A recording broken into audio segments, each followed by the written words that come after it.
Welcome to the Hospital Finance Podcast, your go-to source for information and insights that can help you protect and enhance revenue at your hospital. And now, the host of the Hospital Finance Podcast, Michael Passanante.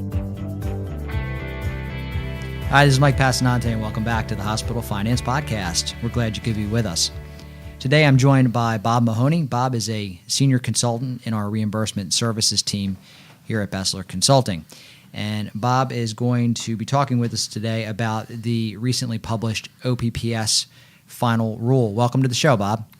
Thanks, Mike. Thanks for having me. I look forward to talking to you today. Yeah, me too. I'm very curious to see what some of the changes were in the rule. And just to get us started, could you give us just an overview of what we'll be talking about today? Yeah, the FY 2017 CMS Final Rule for OPPS, which is Medicare Outpatient Payments, was released on 11/1/2016, and it went in the final register on 11/14/2016. So if you want to look it up, all the details there. And I'm going to be touching on a lot of highlights and significant changes to it. What's interesting is that it went in effect on 11/1, and on 11/8, as you know, there was an election, and the balance of power, the parties changed. And this law, the healthcare law, has been a big topic of that. So this is the law as of January 1st, but we're looking at it could be changing, and there could be significant changes, and next year's conversation could be different. But obviously we don't have a crystal ball, and we don't know exactly where those changes are going to be. True enough. So if we look at what we know about today, what is the effect of the final rule on OPPS rates? Outpatient payments to hospitals are going to go up by 1.65% in the rates in 2017, and that is because of a 2.7% market basket increase, which is offset by a negative 0.3% update for productivity adjustment, and also a negative 0.75% adjustment for cuts under the ACA, which is Obamacare, which is the topic that's being talked about. And CMS estimates, along with the 1.65 rates, and if you do everything else in the final rule, that payments to hospitals will increase by outpatient Medicare payments to hospitals increase by 1.7% overall. And it's a significant number to hospitals. Outpatients a growing area, and 1.7% is a good number for hospitals, and an increase is always positive. And that's what we're looking to see in 2017. If assuming your volume to a hospital stays the same, your Medicare payments will go up 1.7%. Are there any significant changes to outlier payments? Outliers have been around for a while. There's no significant change to the methodology. Outlier payments are for a hospital that if a case has high cost or complexity, the hospital does not lose that much money. The main thing that happened this year is the fixed dollar threshold was raised to $38.25 from $3,250 in 2016. And that's based on your charges to the cost to charge ratio. And once the cost gets over $3,825, your Medicare allowable cost, then an outlier will kick in. You will see increased payments. CMS believes, and they have in the years past, budget outlier payments be 1% of the total outpatient payments. Okay. So what about the impact of the wage index on the 2017 OPPS? Outpatient payments are subject to the wage index, just like inpatient payments. And the main changes were only in 3 delineations in different counties. And if you're in these counties, it's a lot more detailed, but I'll just briefly go over them. Garfield County in Oklahoma, which is where Enid, Oklahoma is, has gone from a rural area to an urban area. The other changes are in Bedford, Virginia, went from being a city to a county. And Macon, Georgia is now Macon-Bibb County, Georgia. And this is all based on the census reports, and they come up with these changes every year. And like I said, if you're in these areas, you certainly want to look into the Federal Register and know the detail, and it has an impact on your payments going from rural to urban and how you operate your hospital. That would be the main part there. Bob, has there been any changes to the electronic health record incentive programs? These are the programs. This is where really the law, and this is such an important thing, is quality becomes such a big part of how we deal with Medicare nowadays and hospitals' quality reporting. The electronic health record is now in phase 3, and it will be through January. You're going to have a 90-day reporting period in 2017 would be phase 3 for eligible hospitals that have already attested to it. Now, there's a chance that you can attest to phase 3 because you get an add-on payment. And if you're part of the electronic health record, and it's really important that Medicare believes in the electronic health record, and everybody, it's getting a national database, and everything's in the computer, and that's where we're going with the electronic health record. So it's if you attest to it, you're going to get an add-on payment. And hospitals that didn't get in the beginning, for whatever reason, didn't have the software, or the upgrades, or the staffing, or failed the attestation, do have another chance. If they do year 3, they have a chance to go back and do phase 2 and phase 1 again. So they really want you to do this. They want you to get that money, and they want everybody to be on the electronic health record. So, and if you don't do it, you're going to start getting penalized. So it's important. That's part of your operations. Yeah, that makes sense. It's just where we need to be. Yeah. So you touched on quality a minute ago. Can you talk to us about the hospital outpatient quality reporting program? And like I said, quality is such a big area of what's going on. This is the HCAHPS survey, which every Medicare patient gets after they leave the hospital. And there's 8 dimensions. And they took away pain management in this one because it was subjective, and so they weren't really getting a good score on that. But still, this is everything that goes to a patient. It's so important. You're going to get graded on this.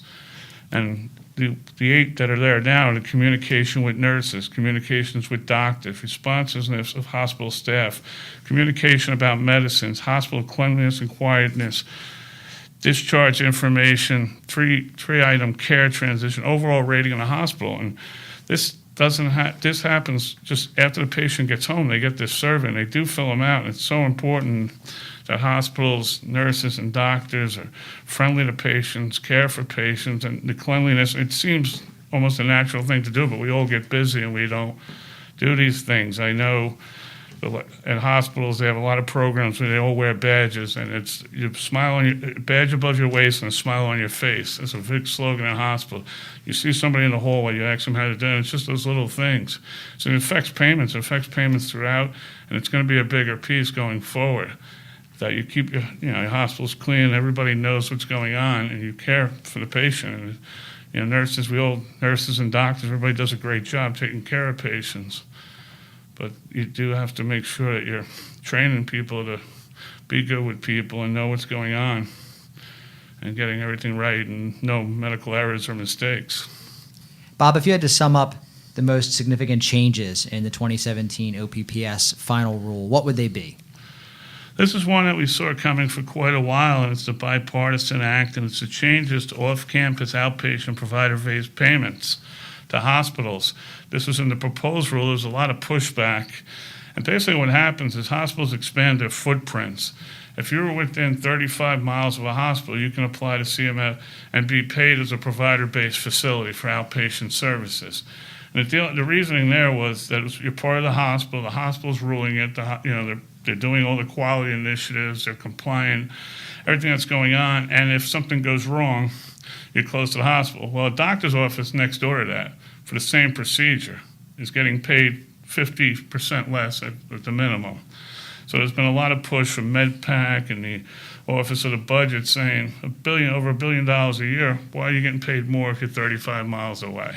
It's just a savings mechanism. And you can argue it either way, but it's a significant change for hospitals as they try to expand their footprint throughout the area.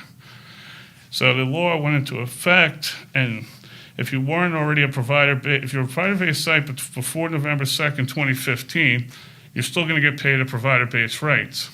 Had you built a place in 2016 or planning to build one, you're going to be paid at 50% lower. And this is a significant change for hospitals and their budget. So there's been quite a bit of pushback, but this is a law that's here and it's here to stay. And the final law was just very concrete that that's it.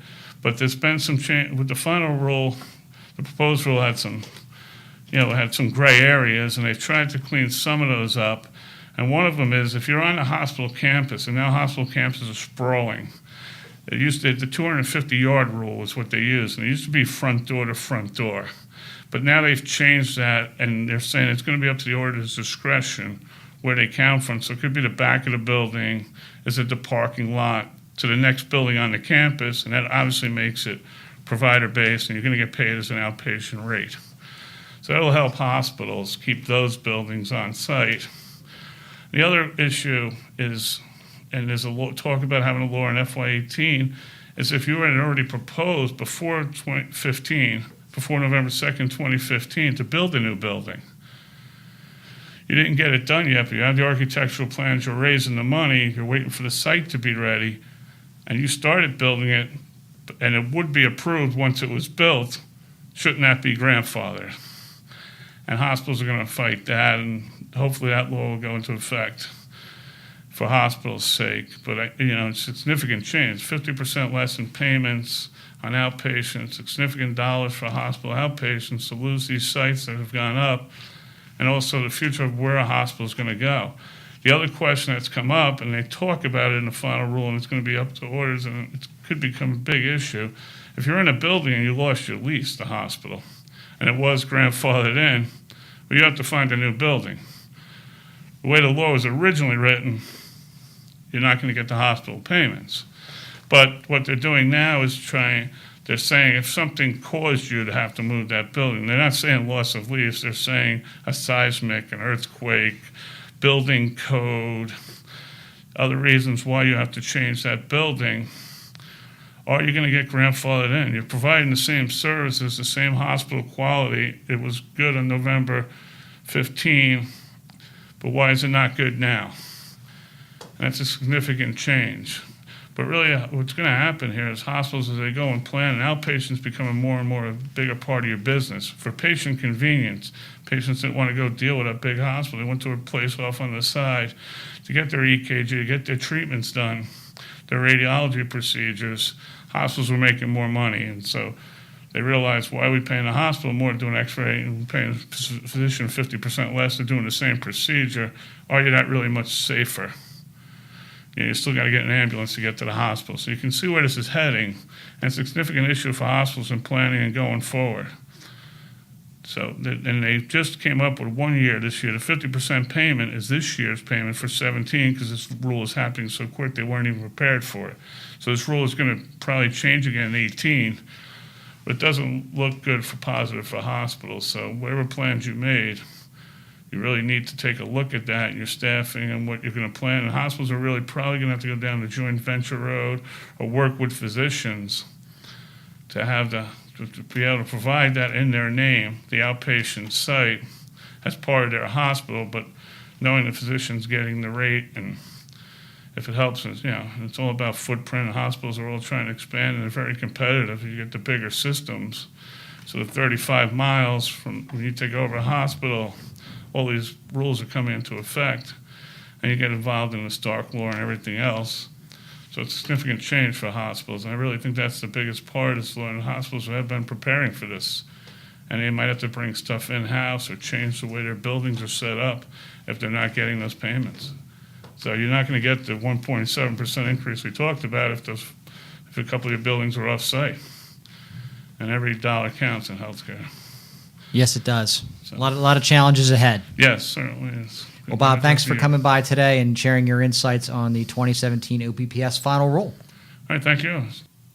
To download a detailed report that reviews key elements of the 2017 OPPS Final Rule, visit BESLER.com/2017 OPPS. That's BESLER.com/2017 OPPS. This concludes today's episode of the Hospital Finance Podcast. For show notes and additional resources to help you protect and enhance revenue at your hospital, visit BESLER.com/podcasts. The Hospital Finance Podcast is a production of BESLER Consulting.